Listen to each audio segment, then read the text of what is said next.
តោះសួស្តីម៉ួយពូម៉ៃម៉ាជាទីស្រឡាញ់ជាពិសេសបងប្អូនដែលតែងតែទន្ទឹងរង់ចាំចិត្តកន្លះលានឆ្នាំហើយឥឡូវខាងពូម៉ៃម៉ាបានយកមកដល់ហើយពួកក្បាលគីបសាច់ VIP ឥឡូវខាងហាងពូម៉ៃម៉ាចូលសារនេះគឺត្រេស្អាតមែនទែនម៉ួយជាទីស្រឡាញ់ណែដែលមាំល្អហើយអ្វីដែលសំខាន់វាមានតំណប់ខាងក្នុងពេលដែលយើងពាក់ជាពិសេសពាក់ហែទីម៉ូងថ្ងៃខាងមុខអីម៉ួយពាក់ទៅវាអត់ក្តៅដល់ស្បែកក្បាលយើងឯងហើយតម្លៃចូលអានេះសមរម្យមែនតើយើងមានច្រើនពណ៌ដែរហើយពូម៉ៃម៉ាកាន់បង្ហាញប៉ុណ្្នឹងសិនទេយើងមានពណ៌ខ្មៅ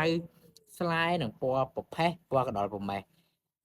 ដូចពូម៉ៃម៉ាពាក់ពណ៌ខ្មៅនេះគឺស្អាតមែនតើម៉ួយជាទីស្រឡាញ់អញ្ចឹងបងប្អូនដែលមានតម្រូវការចង់បានមួកពាក់ដើរលេងឬក៏ពាក់ចូលរួមដង្ហែទីម៉ូងប្រពៃណីខ្មែរយើងខាងមុខគឺអាចមកមើលបានមួកពូម៉ៃម៉ាចូល stop ណាបញ្ជាក់ម៉ួយជាទីស្រឡាញ់សាច់ VIP តម្លៃសមរម្យហើយចូលបានតិចទេមួកនេះអញ្ចឹងបងប្អូនដែលកំងពូម៉ៃម៉ាពីមុនមកថាចាំយកមួកហ្នឹងឥឡូវមកយកបានណាម៉ួយជាទីស្រឡាញ់អញ្ចឹងពូម៉ៃម៉ាមានប៉ុណ្្នឹងទេអរគុណច្រើនជម្រាបលាបាយបាយ